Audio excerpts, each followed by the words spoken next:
الحمدللہ رب العالمین والصلاة والسلام علی سید الانبیاء والمرسلین وعلی آلہ واصحابہ اجمعین الی یوم الدین۔ الحمدللہ آج 9 جنوری 2022 کو ہمارا یہ پبلک سیشن نمبر 25 ہونے جا رہا ہے انشاءاللہ تعالی۔ آج کے آپ کے یہ سوالات لینے سے پہلے جو کل ایک افسوسناک انسیڈنٹ ہوا مری میں، اس کے حوالے سے میں 2-4 گزارشات جو بھی اللہ تعالیٰ شرح صدر کرے گا آپ لوگوں کے سامنے رکھ دوں۔ یہ جو کچھ کل واقعہ ہوا اور آلموسٹ کوئی تقریباً 25 کے قریب لوگوں کی ڈیتھ ہوئی، برف باری میں گاڑیاں کھڑی کر کے ہیٹر چلا کے وہ سو گئے، اور اس کی وجہ سے جب آپ نے شیشے چڑھائے ہوئے ہوں، ہیٹر اندر چل رہا ہو، اتنے سارے لوگ بھی موجود ہوں، تو آلموسٹ وہ ایئر ٹائٹ ہو جاتا ہے۔ جتنی آکسیجن اندر موجود ہے وہ تو یوز ہو جائے گی، اس کے بعد تو آکسیجن باقی نہیں رہے گی۔ تو اب اتنی ٹیکنیکل چیزیں تو عموماً لوگوں کو نہیں پتہ ہوتی۔ پہلے بھی اس قسم کے کئی واقعات ہوئے ہیں، لوگ بچوں کو گاڑی میں یعنی شیشے چڑھا کے تو چھوڑ کے چلے گئے، پیچھے سے تھوڑی دیر بعد جب آئے ہیں، گھنٹے بعد 2 گھنٹے بعد، تو ان کی ڈیتھ ہوئی ہوتی ہے۔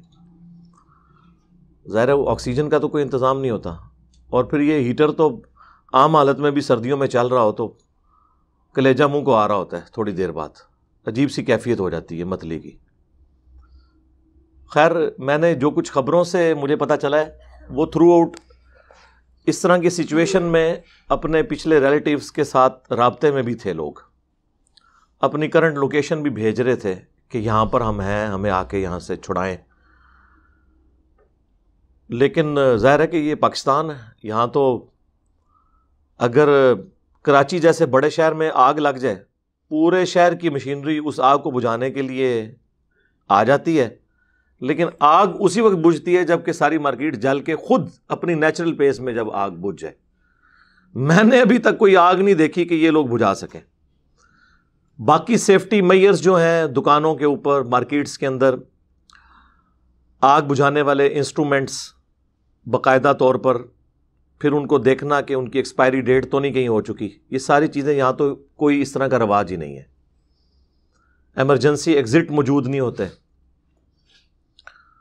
اور اسپیسیفکلی اس کیس میں تو میں حیران ہوں کہ اتنی سخت سردی کے اندر، برف باری کے دوران انسان فیملی کے ساتھ وہاں جانے کا رسک لے۔ تو اس پوری صورتحال میں سب سے پہلے تو میں سمجھتا ہوں مجرم وہ لوگ خود ہیں جو اس طرح کی حرکتیں کرتے ہیں۔ وہ یورپ اور امریکہ میں تو نہیں رہ رہے، پاکستان کی صورتحال انہیں پتہ ہے، یہاں کون رسک لے سکتا ہے اس طرح کا۔ اس کے بعد ریاست ذمہ دار ہے۔ ریاست سے مراد حکومت نہیں، حکومتیں تو آتی جاتی رہتی ہیں۔ ریاست سے مراد وہ ریاستی ادارے جن کی یہ ڈیوٹیز ہیں۔ اس میں آپ ٹریفک پولیس کو بھی لے سکتے ہیں، اسی طریقے سے تحصیل میونسپل کمیٹیاں جو ہیں ان کو لے سکتے ہیں، جن کی پرائمری رسپانسبلٹی ہوتی ہے کسی بھی علاقے کے اندر کیٹاسٹرافک کنڈیشن کو دیکھنے کی۔ فوج اس میں اس لیے نہیں آتی کہ فوج کو تو جب تک سویلین حکومت طلب نہ کرے اس وقت تک اس نے آنا نہیں ہوتا۔ پہلے تو ان لوگوں نے یہ فرنٹ لائن کے اوپر تو یہی لوگ ہوتے ہیں۔ پھر پاکستان میں یہ بھی صورتحال ہے کہ اگر کوئی ٹریفک پولیس والا کسی کو روک دے کہ بھئی آپ نے آگے نہیں جانا، آگے خطرہ ہے، تو کوئی اپنا کارڈ دکھا کے، کوئی کسی کو فون کروا کے، اور کوئی کسی کو کسی کی دھونس لگا کے وہ آگے چلا جاتا ہے۔ یہی آپ یورپ اور امریکہ میں ہو اور قانون ہو تو پرائم منسٹر کی بھی مجال نہیں ہے کہ وہ اس باؤنڈری کو کراس کر کے آگے جا سکے۔ یہاں تو ہر بندہ ہی بادشاہ ہے، آپ کو پتہ ہے۔ تو ریاست اس اعتبار سے مجرم ہے کہ وہ اس طرح کی سختی نہیں کرتی، اور پھر یہ بہانے کرتے ہیں کہ جی لوگ قابو میں نہیں آتے۔ لوگ آ جاتے ہیں میرے بھائی قابو میں، آپ لانے نہیں چاہتے ان کو، کیوں نہیں آئیں گے وہ قابو میں؟ اور تیسرے نمبر پہ پھر حکومت کا بھی یہ کام ہے، کم از کم ایک جوڈیشل کمیشن بنا کے یہ پوری تحقیق کی جائے اس پورے ایشو کی، لوگوں کو سزا دی جائے، تاکہ ایک پریسیڈنٹ سیٹ ہو آئندہ کے اس طرح کے واقعات کو ہم اوائڈ کر سکیں۔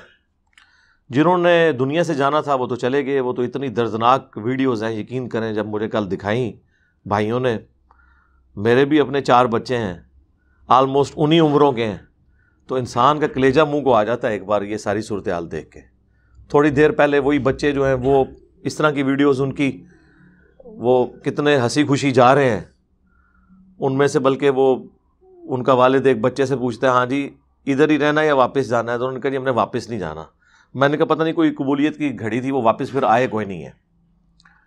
تو انسان ایک بار ہل جاتا ہے۔ خیر یہ ہلنے کے بعد یہ بھی ہونا چاہیے کہ انسان عبرت حاصل کرے اور اپنی آخرت کی تیاری بھی شروع کرے۔ صرف اس طرح کے واقعات کو دیکھ کر اس طرح کی ویڈیوز شیئر کروا کے سنسنی پھیلانے کی ضرورت نہیں ہے، بلکہ آپ نے اس سے عبرت حاصل کرنی ہے کہ کسی شخص کو موت کے منہ میں جانے کے لیے 60 سال کی عمر تک پہنچنا یا 70 سال کی عمر تک پہنچنا ضروری نہیں ہے، کسی بھی وقت موت آ سکتی ہے اور اس کا ایک وقت مقرر ہے۔ باقی جو مس ہینڈلنگ ہوتی ہیں وہ اپنی جگہ، لیکن موت بہرحال ہر شخص کی ہے، ہر شخص کا دنیا سے ایگزٹ ہے۔ کسی نے روڈ ایکسیڈنٹ میں مرنا ہے، کسی نے ہارٹ فیلئر سے مرنا ہے، کسی نے کڈنی فیلئر سے مرنا ہے، کسی نے ایئر کریش میں مرنا ہے، کسی نے شیر کے پیٹ میں جا کے اس کی قبر بننی ہے۔ ہر شخص نے دنیا سے جانا ہے، لیکن اس طرح کے جو واقعات ہوتے ہیں یہ ایٹ لیسٹ عبرت ہو جاتے ہیں باقی لوگوں کے لیے کہ اپنی موت کی تیاری کر لیں۔ بعض اوقات شیطان یہ بھی وسوسے دلاتا ہے کہ یہ چھوٹے چھوٹے بچوں کا کیا قصور تھا، اللہ نے موت کیوں دے دی؟ میرے بھائی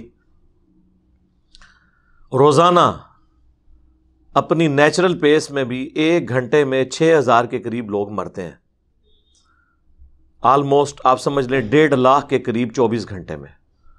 ان میں سے بھی 30,000 سے زیادہ مسلمان ہوتے ہیں جو اپنی نیچرل ڈیتھ میں مرتے ہیں۔ روزانہ اتنے لوگوں نے مرنا ہوتا ہے۔ ہاں کبھی کہیں پہ زلزلہ آ جائے، ایک دن کے اندر 50,000 بعض اوقات 1 لاکھ تک لوگ مر جاتے ہیں۔ لوگ کہتے ہیں جی ایک دم اتنے بندے مر گئے، وہ ایک جگہ پہ اتنے بندے مرے نا، ادروائز 1.5 لاکھ بندہ تو روزانہ ہی ویسے مر رہا ہے۔ تو اس طرح کی جو اموات ہوتی ہیں نا، کسی ایک خاص علاقے کے اندر جو بھیانک موت ہے وہ اس پورے علاقے کے لیے ڈیٹرنس ہو جاتی ہے، عبرت ہو جاتی ہے۔ اسی طریقے سے کسی ملک کے اندر کوئی بڑا واقعہ ہو جانا پورے ملک کے لیے، باہر کی دنیا کے لیے عبرت ہو جاتا ہے کہ انسان اپنی موت کی تیاری شروع کرے۔ باقی اللہ کے محبوب صلی اللہ علیہ وآلہ وسلم کی تعلیمات اس حوالے سے بڑی حیران کن ہے۔ بخاری اور مسلم دونوں میں حدیث ہے، اللہ کے محبوب صلی اللہ علیہ وآلہ وسلم نے فرمایا کہ رات کے وقت جب تم سو تو مشکیزوں کے منہ بند کر دیا کرو، برتنوں کو ڈھانپ دیا کرو اور چراغ بجھا دیا کرو۔ پھر آپ علیہ السلام نے فرمایا بعض اوقات چوہا اس چراغ کی بتی کو لے جاتا ہے اور سارے گھر والوں کو جلا کر راکھ کر دیتا ہے۔ آگ انسان کی دشمن ہے، شیطان بھی آگ سے بنا ہے نا۔ تو بلکہ بخاری مسلم میں یہ آپ صلی اللہ علیہ وآلہ وسلم کے زمانے میں ایک واقعہ مدینہ شریف میں ہو گیا تھا، اسی طریقے سے وہ جو چوہا ہے وہ لے گیا تھا چراغ کی وہ جو بتی ہوتی ہے۔ آج کل تو چوہے اس طرح کی حرکتیں اس لیے نہیں کرتے کہ آج کل چراغ کے اندر جو تیل ہے وہ مٹی کا استعمال ہوتا ہے۔ اس زمانے میں چونکہ مٹی کا تیل دریافت نہیں ہوا تھا اور کھانے کا تیل ہی چراغ جلانے کے لیے زیتون کا، سرسوں کا استعمال ہوتا تھا، تو یہ تیل خوراک بھی ہے جانوروں کی، تو وہ اس بتی کے اندر چونکہ وہ تیل سے وہ لت پت ہوتی ہے، وہ بتی پھر وہ کھانے کے لیے لے جاتا تھا۔ آج کل اب مٹی کے تیل والی تو بتی نہیں لے کے جائے گا چوہا، وہ تو مر جائے گا۔ مٹی کا تیل تو اتنی خطرناک چیز ہے کہ آپ کسی بھی جراثیم کے اوپر پھینک دیں تو وہ مر جاتا ہے۔ ویسے یہ بعض اوقات مرغیوں کو جوئیں پڑ جاتی ہیں نا، تھوڑا سا آپ مٹی کا تیل اس کے اوپر مل دینا، جوئیں مر جائیں گی۔ میں نے خود بھی تجربہ کیا ہے، لیکن تھوڑا زیادہ کر دیا تو مرغی بھی گئی۔ تو آپ صلی اللہ علیہ وآلہ وسلم نے اس لیول تک جا کے سمجھایا۔ اب یہ ایک بنیادی حدیث ہے بخاری اور مسلم دونوں میں، جس سے آپ کو کئی ایک رزلٹ مل رہے ہیں کہ آپ نے برتن جو ہیں یہ کھلے نہیں چھوڑنے ہیں. اس کے اندر آپ کو پتہ ہے کئی بار یہ دودھ کے برتن لوگ کھلے چھوڑ دیتے ہیں, اس کے اندر چھپکلی گرتی ہے, اور پھر جب وہ ابالتے ہیں بعد میں پتہ چلتا ہے اس وقت تک بچے پی چکے ہوتے ہیں, کتنے لوگ مرے ہیں. مشکیزوں کے منہ جو ہیں یہ بند ہونے چاہیے, اس میں کوئی کیڑا نہ گھس جائے. اسی میں آ جائے گا کہ آپ نے ٹوٹی کو ڈائریکٹ منہ لگا کے پانی نہیں پینا جب تک کہ آپ تھوڑا پانی کھول کے انشور نہ کر لیں کہ اس کے اندر کوئی کیڑا نہ بیٹھا ہوا ہو. اور آگ کو آپ صلی اللہ علیہ وآلہ وسلم نے فرمایا کہ یہ انسان کی دشمن ہے, شیطان بھی آگ سے بنا ہے.